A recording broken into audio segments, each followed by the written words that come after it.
Allen and Reverend State Branch, who are my associates here, for Minister Belcher and Reverend Caldwell.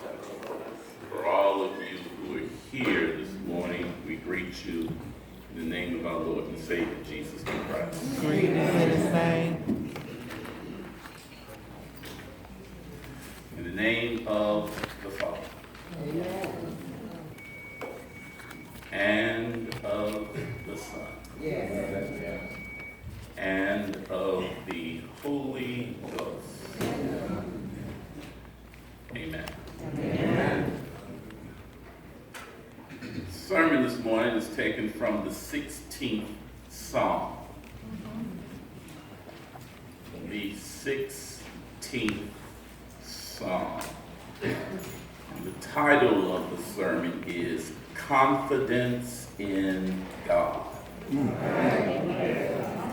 Confidence in God. Now today's sermon is slightly unusual for me.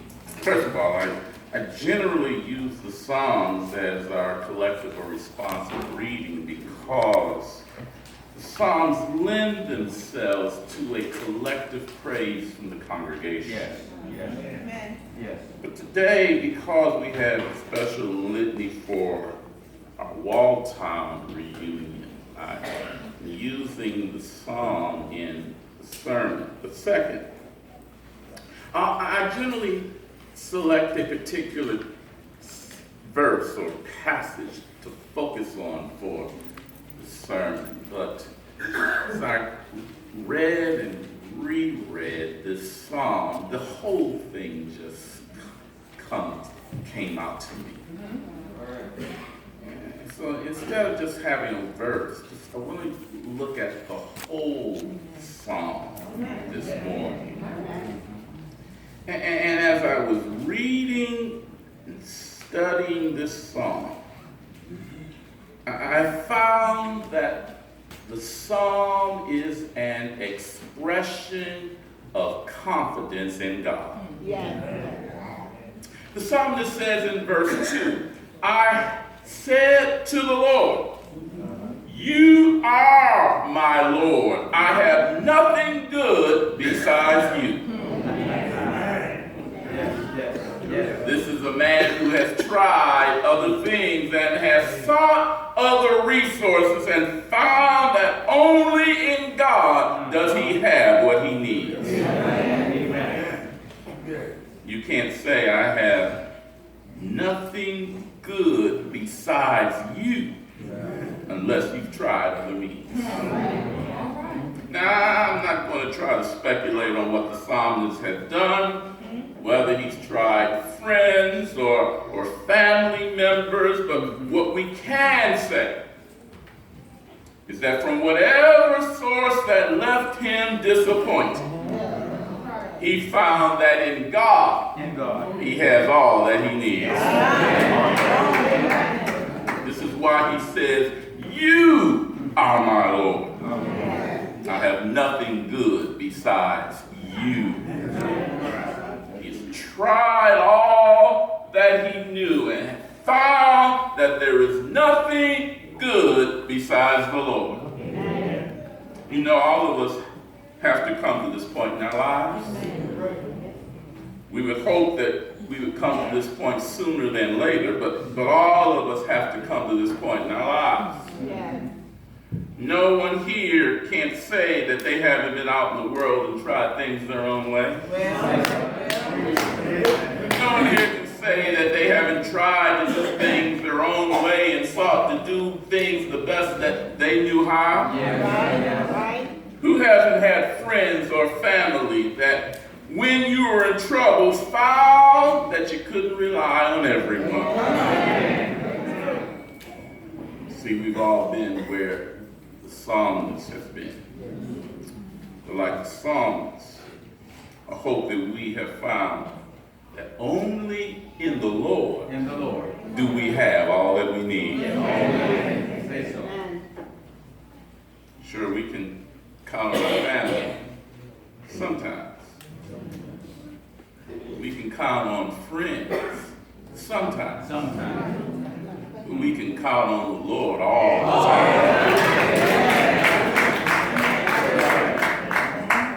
And when you've tried everything else and have been left wanting, then turn to the Lord. You can say, like the psalmist, "You are my Lord. I have nothing good besides you." As we listen to the psalmist, we hear that the psalmist is reflecting and looking back on his life. He's reflecting on all that he has gone through and has found that only in the Lord does he find all that he needs. Only in the Lord has he found that which is good. Only in the Lord has he found the source for his life. Not only is this true for the psalmist, but I hope that's true for all of us as well. After trying everything else that we knew to try, going in all the places we knew to go, we finally turned to the Lord and found that in the Lord we have all that we need. Only in the Lord have we found that which is good. Only in the Lord have we found the source of our lives. Yes. This acknowledgement, this recognition can come only from reflection. Only in reflecting and looking back on our lives do we know and can we see from where God has brought us.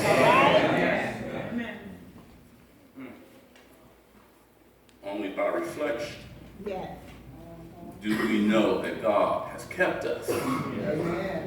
Only by reflection do we know that God has provided and made ways for us. It is only in reflecting that we know that God has brought us to the place that we are now. No matter where that place is in your life today, you didn't get here on your own. It was God who brought you to where you are. So again, the psalmist says in verse 2, "You are my Lord. I have nothing good besides you." Reflection is a good thing. And each of us needs to take some time every now and then to stop and to reflect on our journey with God. Stop. Take some time and look back to see where God has brought us from. To stop and to realize that we have only made it this far by the grace of God. You see, by stopping and looking back over where God has brought you from, you can gain confidence in God. Confidence in God that only will come from an experience with God. You have to go on through some things and come through on the other side to know that God has brought you through. Because God has brought you through, you have the confidence to know that because God brought you through one time, God can bring you through again. Only in trusting in God and realizing that God has brought you through will give you the confidence to know that God will bring you through every time. God will see you through all the days of your life. This confidence comes from your experience with God. And by your experience with God, you can look back and say, like the psalmist, "You are my Lord. I have nothing good besides you." But not only that, look at what the psalmist says in verse 5. In verse 5, the psalmist says, Lord, you are my portion and my cup of blessing. Yes. Now here at Mount Olive, we use the Christian Standard Bible, which is the translation Bible that you have in the pews. But in the King James, it says that the Lord is the portion of my inheritance. You see, in the psalmist's day, one's portion or one's inheritance came from one's clan. And that inheritance was all that one received. The clan was given a plot of land, and they stayed on that land from generation to generation. And from that plot of land, from that land given to the clan, for instance, at Mount Olive, let's call the Flaggers. From that land given to the Flaggers, each son in the family would be given a plot. Yes. Where that son could raise his family and have his portion for his own family. That plot of land would be given to the man to support his wife and his family. That portion was given to him for all of the days of his life. This is the portion the psalmist is talking about, where he says that the Lord is his portion. The Lord is who has given him his security for life and has provided for him, not just for his, but for his whole family. He has nothing else to rely upon but the Lord. The Lord is his portion. Well, today we don't give out land like that anymore. But the Lord can still be your portion. The Lord can be your portion by trusting in the Lord to provide for your life. The Lord can be your portion by trusting in the Lord to make the way for you. The Lord can be your portion by placing all that you have in the Lord's care. Notice in verse 5, the psalmist says, you hold my future. The psalmist knows that he can rely upon nothing other than the Lord to direct his path. So he places his life in the Lord's hands. And the Lord will not only guide his future, but the Lord will protect him in a time of trouble. Now you might believe that I skipped verse 1, but this is the appropriate time to turn to verse 1 because there are two different interpretations in verse 1. First, verse 1 says, protect me, God, for I take refuge in you. And as I said, there are two different interpretations of this verse. And the first is that the psalmist is seeking protection in time of trouble. Yes. Faced in a time of trouble, the psalmist is calling on the Lord to protect him, to provide him a place of refuge in a time of trouble. We don't need to know what the particular trouble was that he was facing. We've all faced our shares of troubles in this life. When I was a young man, my dad used to say to me, you haven't had any trouble, you just keep living. See, I can say now I've had some troubles in my life. We don't need to know what the particular trouble was that the psalmist was facing. All we need to know is that he called on the Lord. Yes.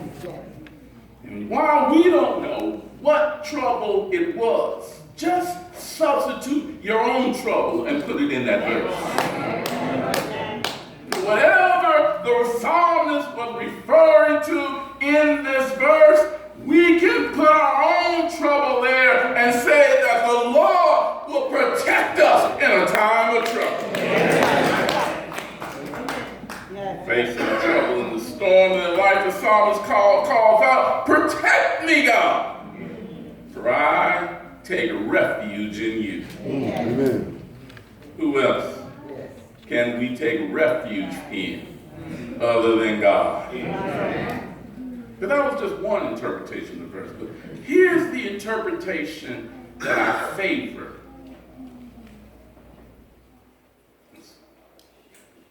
When the psalmist says, protect, the psalmist has experienced troubles in his life and has received protection from God.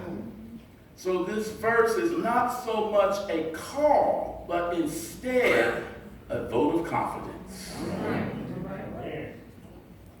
The psalmist says, "Protect me, for I take refuge in you." He says that because he really has taken refuge in God.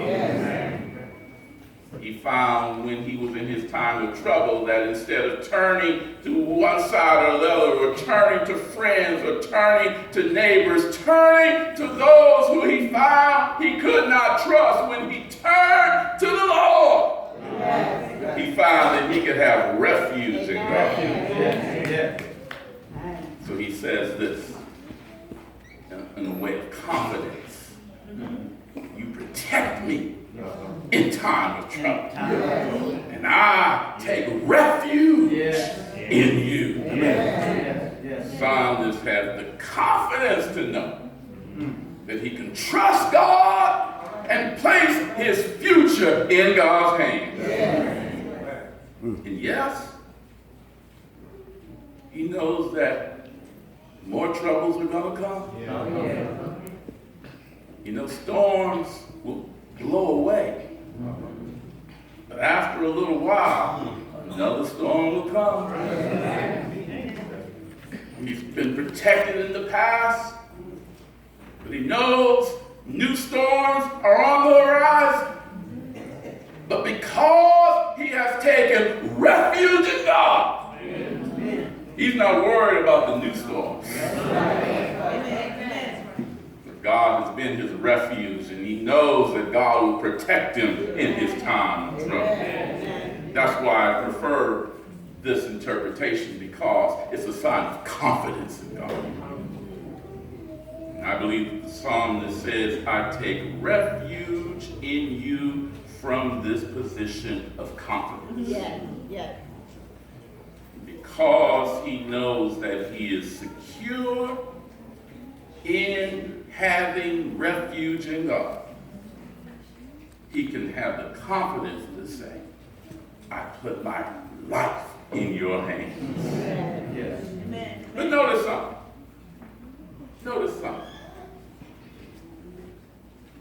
In verse 8, the psalmist says, "I will always let the Lord guide me, because he is at my right hand. I will not be shaken."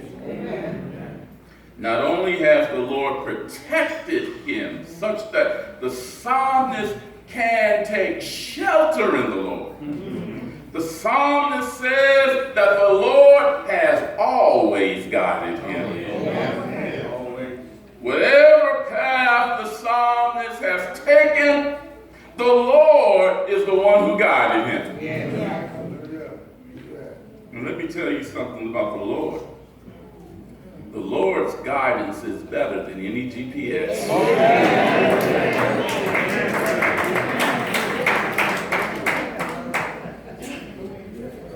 I've got Google Maps on my phone.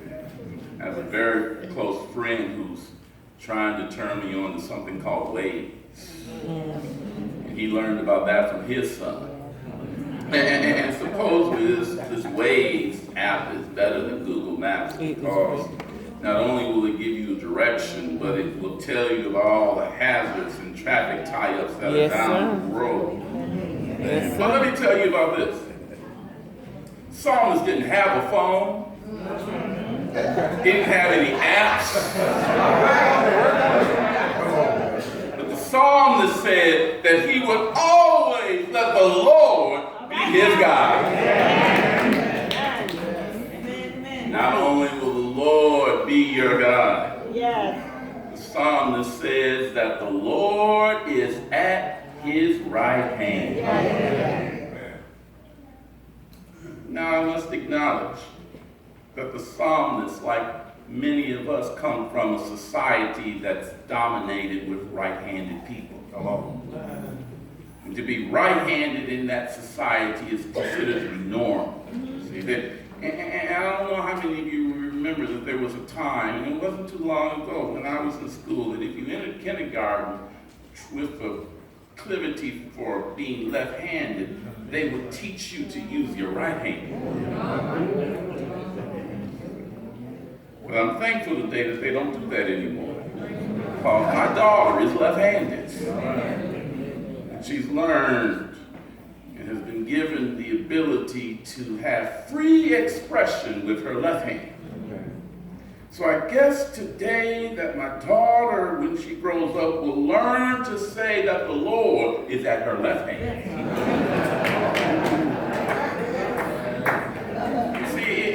Apart from the bias of the society, what the psalmist is really saying, and we can translate it this way, is that the Lord is at my dominant hand. He's right there with me, right at my hand. The psalmist says that the Lord is as close to him as his dominant hand. And you can only say that the Lord is as close to you as your dominant hand if you walk with the Lord. And made the Lord a priority in your life. You only become as close to the Lord as you allow the Lord to get close to you. You only become as close to the Lord as you make the Lord a priority in your life. Amen. Now let's be clear. The Lord is always available to us. The question is whether or not we are available to the Lord. Whether we will make the Lord the priority in our lives, or whether we would rather have all these other things that we're involved in become a priority over the Lord. To our Walltown friends, you see the sign behind me says, centering on God. Redefining, reshaping, and refocusing our lives. This has been a theme of ours here at Mount Olive for a couple of years. You know, Mount Olive, I've tried to change that a couple of times. I must admit, I really am a product of this modern society. You know, you do something once and you want to move on and do something else. A couple of times I prayed, asking God, what would the new thing be? And each time God did not respond. God said nothing. And if God says nothing, I do nothing.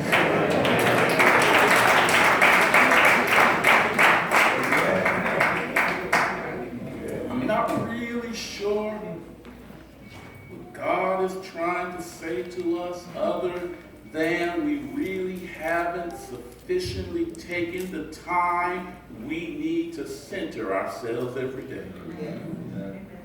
This thing comes to us from the great African-American theologian Howard Thurman, who in his book, The Centering Moment, says this: we wait in the quietness for some centering moment that will redefine, reshape, Yes. and refocus our lives. Yes. Yes.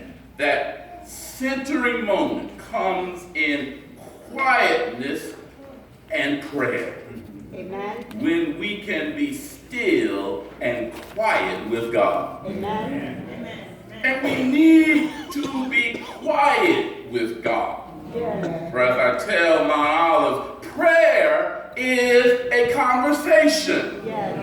And in order for it to be a true conversation, we have to be quiet Yes. so God can talk. And really, what do we have to say that's so important? Since the Bible tells us that God knows our needs even before we ask. We need to be quiet, still before God, so that God can speak to our hearts. Still ourselves, that God speak into our spirit. Amen. And I often tell my olive that when I don't know how or even what to pray for, I'll just be still. Because in Romans 8, Paul says that the Spirit prays on our behalf with groaning that we can't even understand. All I have to do is just be still. Let the Spirit speak to me. When you have that kind of quiet time with God, when you center yourself and refocus yourself and redefine yourself according to what God is able to speak into your life, then you will have such a closeness with God that, like the psalmist, you can say, God is as close as my dominant hand. Psalmist not only knows that the Lord is at his dominant hand, he says that he keeps the Lord always in mind. Keeping the Lord always in mind is to meditate on the Lord. Not just your thoughts on the Lord. But you know, in the stillness of prayer, you can revel in God's presence. You can rejoice and feel the presence of God's Spirit all around you. Because God's presence is always with you. You can walk and talk with God all day long. All right, I like that. I like that. No matter where you are or what it is that you're doing, because God's presence is with you, because He is at your dominant hand. You can talk with God all of the day. Thank you. Hallelujah. You can always Yeah. communicate with God. Yeah. God is right there with you. Yeah. Thank you, Lord. And finally, in verse 11, Jesus. the psalmist says, you reveal the path of life to me. In your presence is abundant joy. Yes. In your right hand are eternal pleasures. Yes. The Lord reveals the path of your life out of your time of stillness and quietness with the Lord. Yes. The Lord reveals the path of your life in your time of prayer when the Lord is able to speak to you. The Lord will reveal your path of life Yes. when you meditate on the Lord. Yes. And when you walk with the Lord each and every day. Yes. But most importantly, because the Lord has protected you and you have found refuge in the Lord. Yes. Because the Lord is at your dominant hand. Yes. And because you center yourself in stillness and quietness with the Lord, Yes. you can have confidence that the Lord will reveal the proper path of your life. You can have confidence that the Lord will guide you and direct your steps. You can have confidence that the Lord will never lead you astray, will never tell you wrong, will never give you bad instructions, will never send you down a difficult road, but because the Lord guides and directs your path, the Lord will bring you to his place of rest.